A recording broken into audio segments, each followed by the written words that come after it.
Imaginons un instant se réveiller un matin, s'asseoir sur le bord du lit et réaliser que la gravité a soudainement doublé. Ah ouais, le genre de réveil très compliqué. Bah oui, tout simplement doublé. Se lever demande un effort monumental, marcher jusqu'à la cuisine ressemble à l'ascension d'une montagne. Et même porter une simple tasse de café, ça ferait trembler le bras. Exactement, c'est un scénario de science-fiction, on est d'accord. Mais en fait, pour des millions de personnes aujourd'hui, la gravité n'a absolument pas changé, c'est juste que leur compte en banque biologique s'est complètement vidé. Et le plus tragique dans tout ça, c'est que cette espèce de banqueroute biologique, elle s'installe dans un silence presque total sur des dizaines d'années. Ouais, on se dit juste que c'est le temps qui passe, quoi. C'est ça, on met ça sur le compte de l'âge, alors qu'en réalité, c'est tout autre chose. Et la mission de notre décryptage aujourd'hui, c'est de prendre tout ce qu'on croyait savoir sur la musculature et d'opérer un virage à 180 degrés. Parce qu'on a souvent de gros clichés en tête. Grave. On a tendance à penser que les muscles, c'est une affaire d'esthétique, que c'est réservé aux athlètes de haut niveau, aux salles de sport bondées, ou pour faire la couverture des magazines. Alors que c'est pas ça du tout. Bah non, c'est le pilier central de l'autonomie, de la santé métabolique, et au bout du compte, de la dignité humaine au quotidien. Ce qui est génial avec l'approche de ces travaux, c'est que c'est redoutable d'efficacité. Ça prend des concepts biologiques hyper complexes et au lieu de les laisser enfermés dans un laboratoire, On les ramène dans la vraie vie. voilà, ça les ancre directement dans le salon des gens. On va parler de mitochondrie et de synthèse protéique, oui, mais surtout pour expliquer comment cette machinerie dicte notre capacité à nous relever d'une chaise basse. Ou à rattraper une valise qui tombe, tu vois. Exactement, ou à monter un escalier sans être complètement essoufflé en haut. C'est littéralement la science de la liberté de mouvement. Bon, reprenons depuis la base absolue. Quand on pense à un muscle, on a souvent l'image d'un simple bloc de viande, un truc très figé. C'est la vision classique de la planche d'anatomie. Ouais, mais en lisant ces recherches, on réalise à quel point c'est réducteur. C'est un tissu vivant extrêmement intelligent, en fait. C'est même l'un des tissus les plus dynamiques de tout le corps humain. Et pour bien comprendre, il faut déjà rappeler qu'il y a trois grandes familles de muscles qui cohabitent en nous. Ah oui, les trois catégories. D'abord, les muscles lisses. Eux, ce sont les travailleurs de l'ombre, complètement automatiques. Ceux qu'on ne contrôle pas du tout, C'est ça. Ils tapissent nos intestins, nos vaisseaux sanguins, ils font avancer la digestion ou régulent la tension sans qu'on ait jamais à y penser. ce qui est plutôt pratique, on va pas se mentir. Très pratique. Ensuite, il y a le muscle cardiaque, une merveille absolue de la nature, un moteur infatigable qui va battre des milliards de fois au cours d'une vie, avec ses propres cellules, pacemakers autonomes. C'est fou de se dire qu'il a son propre rythme interne. Mais bon, ce qui nous intéresse aujourd'hui, la vraie star de ce décryptage, c'est la troisième famille, non Sam? Les muscles squelettiques. Exactement, les muscles squelettiques. Parce que ce sont les seuls sur lesquels nous avons un vrai contrôle conscient. Ce sont eux qui soutiennent la posture, qui nous permettent de sourire, de parler et bien sûr de soulever des charges. Et la mécanique derrière chaque mouvement est juste fascinante. Le muscle squelettique ne travaille jamais seul. C'est biologiquement impossible. C'est une histoire de travail d'équipe du coup. Totalement. C'est une chaîne de commandement ultra précise. Tout commence par le nerf, qui agit comme le chef d'orchestre. Il envoie un signal électrique fulgurant depuis le cerveau. D'accord. L'ordre part de là. Voilà, ce signal arrive au muscle, qui est le véritable moteur physique. Ces fibres glissent les unes sur les autres pour se contracter et créer de la force. Mais cette force, elle sert à rien si elle n'est connectée à rien, c'est ça. Exactement. C'est là qu'intervient le tendon. C'est une sorte de câble hyper résistant qui transmet la tension. Et enfin l'os, qui sert de levier pour convertir cette tension en un mouvement dans l'espace. Et j'imagine que si un seul maillon lâche, tout s'arrête. Si le nerf ne parle plus, ou si le tendon s'enflamme trop, tout le système s'effondre. C'est aussi simple que ça. C'est hyper visuel comme explication. Et au-delà du mouvement pur, il y a une réalité métabolique qui m'a complètement bluffée dans le dossier. Tu penses à l'usine de traitement déchets. Oui, c'est ça. Si on regarde la biologie de plus près, un muscle, c'est en fait une immense usine de traitement des déchets énergétiques. C'était une super métaphore. Quand on mange un repas riche en glucides, le corps décompose ça en glucose, qui se retrouve dans le sang. Et le muscle squelettique, c'est la plus grande éponge à glucose de tout notre organisme, grâce à ces petites centrales électriques internes. les fameuses mitochondries. Voilà. Sauf que pour que cette usine accepte de faire rentrer ce glucose et de le brûler, il faut que ses portes soient ouvertes. Et ce qui ouvre ces portes, c'est uniquement la contraction musculaire. Donc si on est sédentaire, genre si on reste assis 10 heures par jour au bureau, l'usine ferme ses portes. Elle dit au corps, écoute, je travaille pas aujourd'hui, j'ai pas besoin de carburant. C'est exactement ça. Et le problème, c'est que le glucose reste coincé dehors. Les camions de livraison s'entassent dans la rue, métaphoriquement parlant, et ça crée des bouchons monstres. C'est la définition même de la résistance à l'insuline, en fait. Le sucre s'accumule dans la circulation sanguine, et ça abîme les vaisseaux, ça provoque de l'inflammation, et ça ouvre grand la porte aux maladies métaboliques. C'est fou. Donc le muscle, c'est une réserve de force, oui, mais c'est surtout notre principal bouclier métabolique. Et tant que cette usine tourne au ralenti, toute notre perception de l'environnement se modifie. C'est-à-dire, Une simple petite marche devient une épreuve. C'est là que le monde devient un parcours du combattant pour les gens. ah ouais, je vois. Mais du coup, ça amène une question fondamentale. Si ce moteur est si vital pour notre équilibre chimique et notre liberté, pourquoi est-ce qu'on accepte presque collectivement qu'il fonde avec les années? C'est le fameux « c'est la vie, c'est l'âge ». Voilà, c'est ça. Mais les données qu'on explore aujourd'hui font une différence très nette entre le temps qui passe et le vrai vieillissement du corps. Il faut vraiment séparer l'âge chronologique de l'âge fonctionnel. L'âge chronologique, c'est inévitable, c'est la date de naissance inscrite sur la carte d'identité. On ne peut pas lutter contre le calendrier. Non, ça c'est sûr, mais l'âge fonctionnel, c'est la capacité mécanique de tes tissus. On peut avoir 75 ans sur le papier et un âge fonctionnel de 50 ans si le corps peut encore courir, sauter, se baisser sans douleur. C'est ça qui fait toute la différence au quotidien. Oui, et le déclin massif de cette fonction, ça porte un nom médical, la sarcopénie. C'est la perte insidieuse de la masse, de la qualité et de la force des muscles. Et dans la source, ce processus de sarcopénie est décrit comme un véritable cercle de la faiblesse. Je trouve ça hyper parlant. C'est tristement logique quand on y pense. Bah oui, on perd un peu de muscle, donc le moindre geste du quotidien devient extrêmement coûteux en énergie. Le cerveau enregistre cette fatigue, donc il nous pousse à bouger encore moins pour nous économiser. Et moins on bouge, plus on perd l'équilibre. Plus on a peur de chuter. Et quelle est la réponse naturelle à la peur de chuter? On s'assoit. On arrête de solliciter le corps. La boucle infernale est bouclée. C'est un véritable engrenage. Surtout que le muscle perd non seulement en volume, mais aussi en innervation. Attends, les nerfs lassent l'affaire. Littéralement, les nerfs se déconnectent de certaines fibres musculaires si elles ne sont jamais utilisées. C'est du gaspillage pour le corps de maintenir cette connexion. Ok, je vais faire l'avocat du diable une seconde. Vas-y. Tu parles d'un engrenage de nerfs qui se déconnectent. Mais au fond, est-ce que c'est pas juste l'usure naturelle? Je veux dire, on ne peut pas demander à une voiture de rouler 1 million de kilomètres sans que le moteur perde de la puissance. C'est la biologie, non? C'est l'objection classique, et elle est compréhensible. Mais l'erreur, c'est de croire que le muscle fond uniquement parce que les cellules vieillissent. C'est pas le cas. En réalité, le corps humain est un adepte de l'économie extrême. Il est impitoyable. Le tissu musculaire coûte très très cher à entretenir en termes de calories. Donc c'est un luxe pour le corps? Exactement. Si on arrête de donner au corps une raison valable de garder ce tissu coûteux, il s'en débarrasse pour faire des économies d'énergie. L'effondrement musculaire qu'on observe avec l'âge, c'est en grande partie le résultat d'un abandon mécanique progressif.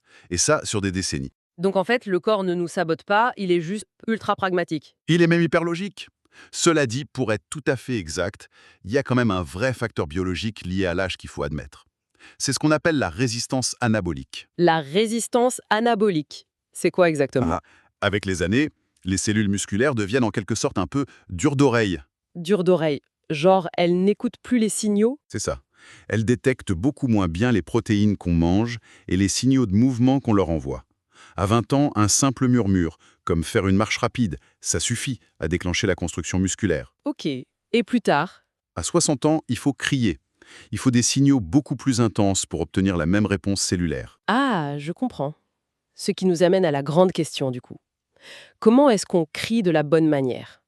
Comment le corps décide-t-il, au niveau cellulaire, s'il détruit ou s'il bâtit du muscle? Et c'est là qu'on découvre que le muscle n'est pas un bâtiment terminé, figé dans le temps. C'est un chantier permanent. Un chantier qui ne s'arrête jamais de travailler, jour et nuit? Exactement. Il y a deux forces qui s'opposent 24 heures sur 24. Le catabolisme, qui est la destruction des fibres musculaires anciennes ou abîmées, et l'anabolisme, qui est la création de nouvelles protéines musculaires. Donc c'est une balance constante. C'est une équation ridiculement simple au final, hein. Si l'anabolisme est supérieur au catabolisme, on gagne du muscle. Si c'est l'inverse, on s'affaiblit. Et pour construire, sur ce chantier, il faut bien des matériaux. C'est là qu'entrent en jeu les protéines de notre alimentation. Elles sont décomposées lors de la digestion en toutes petites briques, qu'on appelle des acides aminés. Voilà, ce sont les briques de base. Et les recherches soulignent l'importance des acides aminés dits essentiels, donc ceux que notre corps est incapable de fabriquer lui-même. On doit obligatoirement les trouver dans l'assiette. On n'a pas le choix. C'est ça. Et parmi eux, il y a un acide aminé particulier qui sort vraiment du lot, la leucine. Ah, la leucine, c'est absolument fascinant. Ce n'est pas juste une brique de construction classique, c'est littéralement la clé de contact de tout le chantier. La clé qui démarre les travaux. Exactement. Biologiquement, la leucine active une voie métabolique très spécifique dans la cellule, qui s'appelle mTOR. Sans faire un cours de biochimie ennuyeux, mTOR, c'est l'interrupteur principal de la croissance cellulaire. Donc, pas de leucine, pas de croissance. Voilà. S'il n'y a pas assez de leucine dans le repas, l'interrupteur reste sur off, peu importe la quantité totale de nourriture qui a été avalée. Et c'est là que ça devient vraiment intéressant, parce qu'on a souvent cette idée fausse que manger beaucoup de protéines, bah ça suffit, mais si on file la métaphore du chantier de construction, tout s'éclaire. Vas-y, développe l'analogie. Briques livrées sur le terrain, c'est-à-dire une alimentation super riche en protéines. On peut même avoir la fameuse clé, la leucine, pour ouvrir le portail du chantier. Ok, jusque-là, tout va bien. Mais si le chef de chantier ne donne pas l'ordre exprès de commencer à monter les murs, bah, les ouvriers vont juste s'asseoir et regarder le tas de briques. Et ces briques finiront par être jetées ou recyclées ailleurs. C'est une image parfaite. Et cet ordre impératif, c'est quoi? C'est la résistance mécanique. Le mouvement. Et c'est justement là que beaucoup de gens font fausse route en pensant vraiment bien faire. Prendre soin de soi en allant marcher 1 heure par jour, c'est formidable pour le cœur, la circulation, le moral. Personne ne dira le contraire, c'est super. Mais en termes de signaux de construction musculaire, c'est pas un ordre du chef de chantier. La marche n'exige pas que les bras, le dos ou les épaules deviennent plus forts. Le corps s'adapte strictement à l'effort demandé. Donc il faut le forcer à s'adapter à un nouvel effort. C'est ça. Pour construire du muscle, il faut soumettre les fibres à une tension inhabituelle. Soulever des charges, pousser, tirer, lutter contre la gravité, faire des pompes ou des squats. C'est ce fameux stress mécanique qui crée des micro-lésions dans les fibres. Exactement. Et c'est en réparant ces micro-lésions que le corps surcompense et épaissit le tissu pour être prêt la prochaine fois. Donc sans cette résistance, la protéine ingérée est juste éliminée ou convertie en énergie basique. D'ailleurs, ça remet un peu les pendules à l'heure sur pas mal de tendances de l'industrie du fitness, tout ça. Ah oui, l'obsession pour certains suppléments, on en parlera. Bah carrément. Notamment les BCA. Je pense que beaucoup de gens ont déjà vu ces gros pots de poudre fluo dans les salles de sport ou sur Internet. Les fameux acides aminés ramifiés. C'est ça, dont fait partie la leucine, justement. L'industrie vend ça comme le Graal absolu pour construire du muscle. Mais la réalité métabolique, elle est tout autre. L'analogie utilisée dans le dossier est juste brillante pour comprendre cette absurdité. Et l'histoire de l'alphabet. Ouais. Les BCA, ce sont seulement 3 acides aminés spécifiques. Le muscle, lui, a besoin du spectre complet des 9 acides essentiels pour construire une fibre fonctionnelle. Il lui faut toute l'équipe. Exactement. Donc, acheter uniquement des BCA, c'est comme essayer d'écrire un grand roman en achetant seulement les lettres A, B et C. C'est clair qu'on va pas aller bien loin. Tu as la première lettre pour commencer la phrase, oui, mais tu pourras jamais la finir. Il faut une protéine complète qui apporte tout l'alphabet. C'est d'une clarté redoutable. Alors, si on récapitule, on connaît l'importance du mouvement avec résistance, on comprend comment fonctionnent les acides aminés, on a vu que notre usine a besoin de fonctionner pour utiliser le glucose, Le tableau est complet. sauf que, et c'est là que la réalité fait mal, nos modes de vie contemporains semblent avoir été conçus dans un laboratoire avec pour unique but de détruire nos muscles de la manière la plus efficace possible. On vit vraiment dans une époque d'anabolisme bloqué, c'est terrible. Le premier grand saboteur, on l'a un peu évoqué plus tôt, c'est l'immobilisation. Le fait de rester vissé à une chaise. Voilà. Rester assis à un bureau pendant 8 heures d'affilée, même si la chaise coûte une fortune et qu'elle est super ergonomique, biologiquement, c'est un drame. Le fameux "sitting is the new smoking". C'est exactement ça. L'absence totale de tension musculaire envoie un signal très fort de catabolisme. Le corps dissout lentement la masse des jambes et des fessiers, parce qu'il juge qu'ils sont devenus inutiles. Et ce qui est fou, c'est qu'on aggrave cette destruction physique par des choix nutritionnels catastrophiques. Et ce, dès le saut du lit. Ah, le petit déjeuner. Analysons un peu le petit déjeuner typique, le classique tartine confiture ou le grand bol de céréales industrielles. Pendant la nuit, le corps a jeûné. Il a passé des heures à réparer les tissus avec les matériaux qu'il avait sous la main. Donc au matin, les stocks sont épuisés. Les stocks d'acides aminés sont totalement vides. L'usine est grande ouverte, prête à recevoir de nouvelles briques pour attaquer la journée. Et qu'est-ce qu'on lui envoie? Une énorme vague de sucre et de farine raffinée. On inonde l'organisme d'énergie rapide, mais avec un apport en protéines qui est proche de zéro. Le chantier est ouvert, mais aucun matériau de construction n'est livré. C'est ça. On prive nos fibres musculaires des briques essentielles au moment même où elles en ont le plus besoin pour stopper le fameux catabolisme nocturne. C'est un vrai sabotage involontaire. Et d'ailleurs, en parlant de sabotage, il faut absolument qu'on s'arrête sur le paradoxe des régimes drastiques pour perdre du poids. Oh oui, c'est un sujet crucial. Je trouve les mécanismes derrière ça juste hallucinants. Quelqu'un décide de se priver sévèrement de nourriture. La personne monte sur la balance, voit le chiffre descendre de 3 kilos et elle se félicite. C'est la victoire sur la balance. Ouais, mais au niveau cellulaire, c'est une véritable tragédie qui est en train de se jouer. Pourquoi? Parce que le muscle est un tissu très lourd et qui consomme énormément de calories juste pour exister, on l'a dit. Oui, c'est un tissu qui coûte cher. Et si on affame le corps sans lui imposer de soulever des poids en même temps, il va juste paniquer. Il se dit alerte rouge, on est en pleine famine et j'ai ce tissu musculaire qui brûle toutes mes réserves d'énergie sans servir à rien puisqu'on soulève rien de lourd. La réaction de survie du corps est d'une brutalité inouïe. Il s'attaque directement à sa propre masse musculaire, la décompose en acides aminés et la transforme en glucose pour survivre. C'est de l'auto-cannibalisme pur et simple, quoi. Complètement. On détruit la fondation même de notre métabolisme.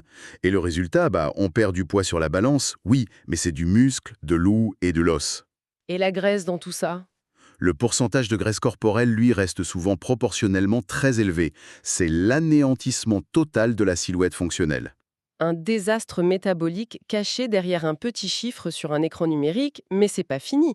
L'environnement moderne a d'autres armes invisibles. Le stress et le manque de sommeil, on parie. Gagner. On voit souvent le fait de dormir peu comme une marque de productivité, tu sais, le genre «je dormirai quand je serai mort», ce type de mentalité de bosseur acharné. C'est une grave erreur de jugement. Bah oui, parce que la réparation musculaire ne se fait pas du tout pendant l'entraînement. Quand on s'entraîne, on détruit, on casse de la fibre. C'est le sommeil qui fait le vrai travail. Exactement. C'est pendant le sommeil profond que l'hormone de croissance est libérée, que les toxines sont évacuées et que le catabolisme s'inverse enfin pour reconstruire. Le sommeil, c'est véritablement l'atelier de réparation du corps humain. Mais il faut aussi qu'on parle de l'impact du stress chronique. Le fameux cortisol. Voilà. Quand on est constamment angoissé par le boulot ou par les dizaines de notifications sur notre téléphone, notre corps baigne en permanence dans le cortisol, l'hormone du stress. Et le cortisol a une fonction très très précise. Mobiliser de l'énergie en urgence, non? C'est ça, mobiliser de l'énergie pour fuir ou combattre un danger. Et comment il fait ça? En arrêtant immédiatement tous les processus de construction à long terme dans la synthèse musculaire pour décomposer les tissus et relâcher du sucre dans le sang. Donc le stress chronique maintient l'interrupteur sur destruction de façon permanente. En permanence. Et en plus, on oublie souvent que le mouvement part d'abord du cerveau. Le système nerveux central s'épuise complètement sous l'effet du stress. Tu m'étonnes. On ne peut pas demander à des muscles de se contracter puissamment si le réseau électrique qui les commande est en surchauffe constante. Ça ne fonctionne pas. C'est hyper logique. Et d'ailleurs, au milieu de toute cette mécanique complexe de nutrition et de réparation, l'analyse des sources qu'on décortique garde bien la tête froide.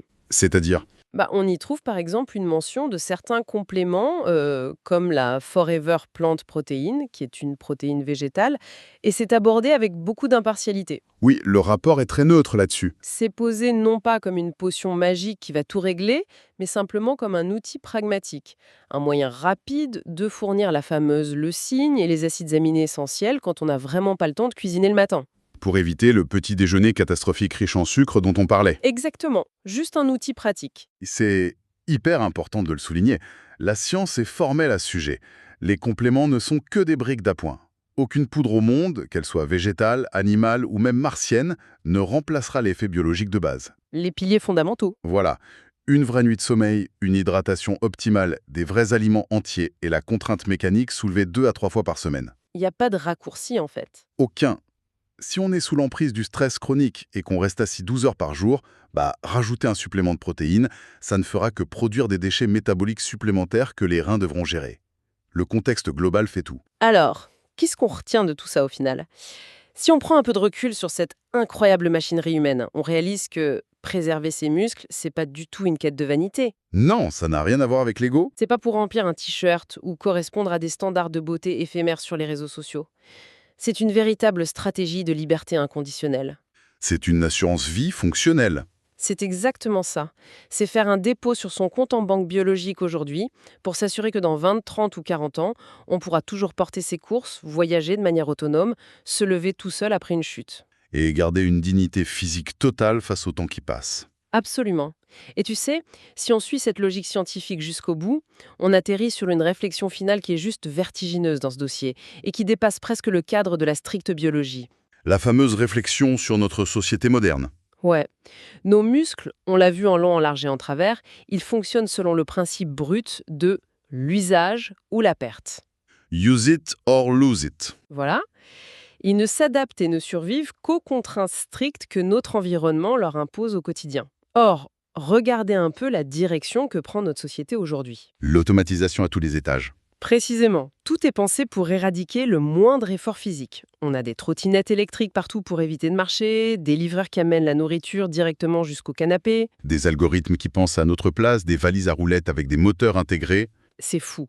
L'effort physique est littéralement en train de disparaître de notre nécessité de survie.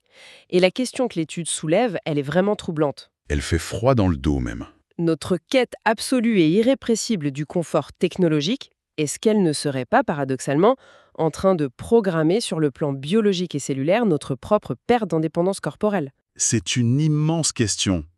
En supprimant toute friction extérieure, on s'atrophie de l'intérieur. Waouh! C'est une perspective hyper frappante. On construit un monde sans effort. Et en faisant ça, on retire à notre propre biologie la résistance interne dont elle a fondamentalement besoin pour exister et rester forte.